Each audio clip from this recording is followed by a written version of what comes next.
Okay, with that, I am going to open it up for the public, and anyone wishing to speak, please come forward. Suzanne? Judge Kingsbury? Whatever.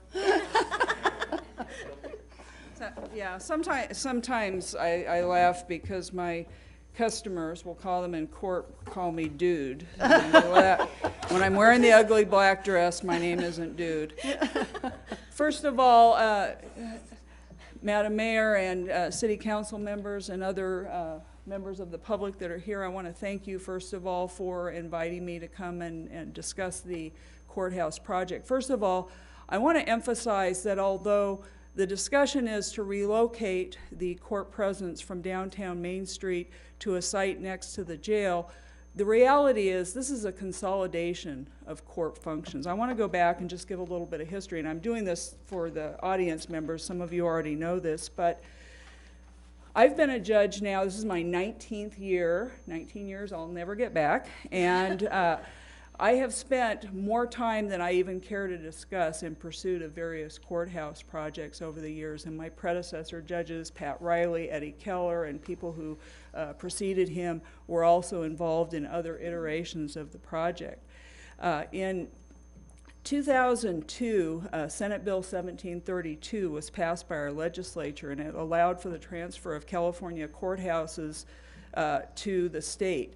The state took over operation of all the courts and began physically transferring appropriate buildings from county ownership to state ownership. And the goal was to bring fire and life safety systems up to current codes, improve accessibility for persons with disabilities, remediate areas with hazardous materials such as asbestos and mold, replacing heating, ventilation, and air conditioning systems, and facilitating seismic retrofit projects. Well, the Placerville Courthouse here at Main Street has all of those issues and then some. Although the Senate bill looked toward remodeling or renovating certain buildings within its purview, the historic building on Main Street contains so many environmentally hazardous issues along with physical constraints that the Judicial Council of California declined to take possession of the building, finding that nothing could be done to overcome the deficiencies in the building, and they were frankly concerned about the potential liability if they were to go in and do some of these retrofits.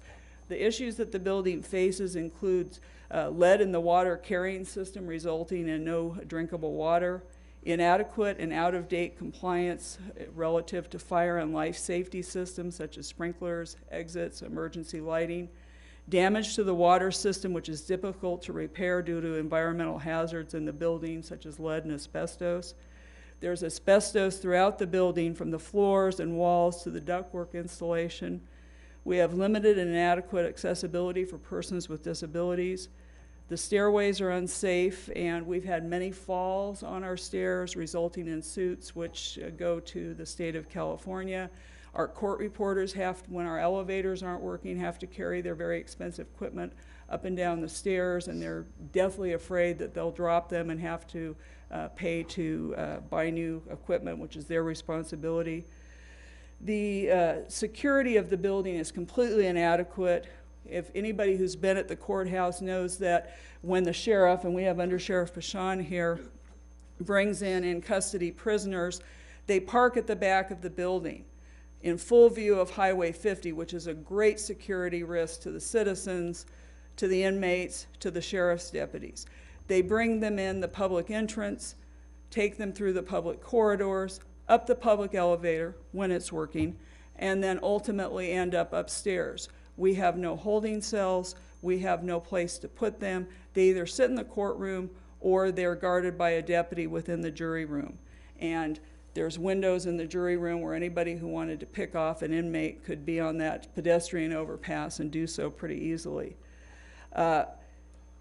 This access, although the deputies do a great job of court security, the access of these prisoners to crime victims, witnesses, and just members of the public, jurors and court users, is just completely unacceptable.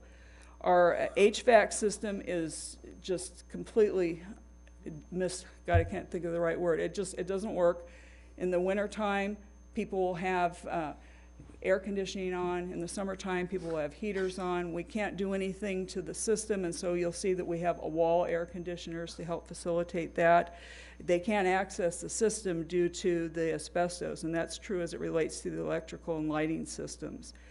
The mold in the building cannot be mitigated. We have water intrusion into the lower level of the building, which impacts our file storage. We have an elevator that's broken down numerous times. The last time it broke down, we had no elevator access in the building in excess of 3 months. The elevator is so old that parts are no longer available. They had to fabricate them. The last repair cost in excess of $300,000 for one repair. There's no parking for court users. You either have to park on Main Street or go to the lot and be shuttled in. And this interrupts court because we have to wait for people to return to their car to feed the meter or do what they need to do. There's no I mean, when I come, oftentimes I don't have a place to park. And I mean, I'm the presiding judge. I park where the sheriff's van parks if they don't get there first. Front access to the security checkpoint there's no way to move it further into the building because it's so crowded there.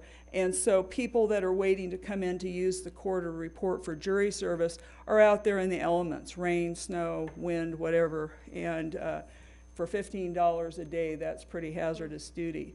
We have ground level windows which add to our security risk. As I said, the Highway 50 pedestrian overpass, particularly since it got reconfigured, gives a direct line of access into our Department 1 jury room, and much to his chagrin, Judge Wagner's Department 1 courtroom. And anybody who had a sniper rifle could do what they would, and we wouldn't be able to stop it.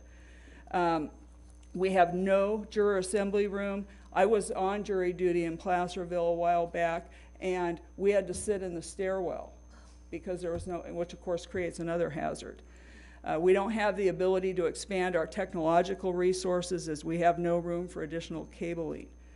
In Department 5, if anybody's had the displeasure of being in family law court, we have a nice post right in the middle of the audience area. The judges' benches are not ADA accessible. I never thought too much about it, frankly, but in 2009, I fell down a flight of stairs and sustained a pretty serious head injury. I'm considered to be disabled, some may say mentally, but, and you have to go up and down a small group of stairs to get to each of those judges' chambers. And in particular, when I was first recovering from this injury, I wasn't sure I'd ever be able to walk again. And getting up and down those stairs, I was petrified that I would fall. And I'm relatively youthful compared to some of the court users that we have. Our utility costs at the Main Street Courthouse are significantly higher. The courthouse in Tahoe, which is where I spend most of my time, is quite a bit larger than the Main Street Courthouse, and yet the utility bills for the Placerville Courthouse are significantly higher. When you sit in Department 1 or 2, the road noise from the freeway is just unbelievable. Placerville Police Department, we love you, but your sirens are very loud, and we have to come to a stop when that happens until the sirens go by. And then in the summertime, when you have motorcycle riding season, those Harleys even outpace the decibels of the sirens. There's no way that we can reconfigure either the public space or the office space to meet current needs because of the asbestos in the building. Although the county has done a good job of fixing them. We used to have a problem with the corbels on the building falling down on cars and happily no unsuspecting folks. And I actually brought a corbel to the Judicial Council to show them what we were contending with. Our judges and our court employees have to park in full view of Highway 50, which frankly is a safety risk for them. As I said, there's no in-custody holding areas, which means that the sheriff has to bring folks in a van in repeated sweeps in order to be able to address all the in-custody folks. We have illnesses in court staff, which are frankly attributed sometimes to the unhealthy air. Now, going back to the retrofit, because I know some of the people have talked about that, the South Lake Tahoe Court, because it's physically affixed to a city building and a county building, and because there are some murky title issues, the title couldn't pass to the state, but the Tahoe Courthouse was rated seismically as bad as the Main Street Courthouse, and yet because its condition was good, They invested the money in doing the seismic retrofit in South Lake Tahoe. The bill doesn't provide for the kind of money that it would need to do the repairs here. Now, we looked, when we were trying to figure out a place for the courthouse to be, we went and looked at parcels from El Dorado Hills all the way up to Pollock Pines. And frankly, all of the judges thought it would be a travesty to think of a concept where a county didn't have a court in the county seat. We were committed to keeping the courthouse within the city limits of South Lake Tahoe. We thought it was important to the vibrancy of the community, and we thought just from a historic standpoint, you needed to have a courthouse at the county seat. And every time we looked at another parcel within the city of Placerville, we kept coming back to the fact that we really needed to co-locate next to the jail. The sheriff spends an inordinate amount of time and money and personnel schlepping prisoners to Department 7, which is at Building C, schlepping prisoners to Departments 1 and 2 at the Main Street Courthouse. As I said, they have to go and shift, and just the cost and the manpower, not to mention the safety risk, is just astronomical. And we, the public, we pay for that. And after looking at everything, we just kept coming back to the site at the jail made the most sense. This location allows for consolidation of all of the court facilities with the exception of Cameron Park and Tahoe. It will mitigate the hazardous working conditions due to asbestos and the bad ventilation and other environmental factors. It will take care of our ADA accommodation issues. We'll be able to keep pace with technology, and hopefully we'll be able to do more things remotely to allow people access to the court system. We'll have lower security costs because we'll only have one ingress and egress to this building as opposed to having to staff multiple buildings throughout the general Placerville area.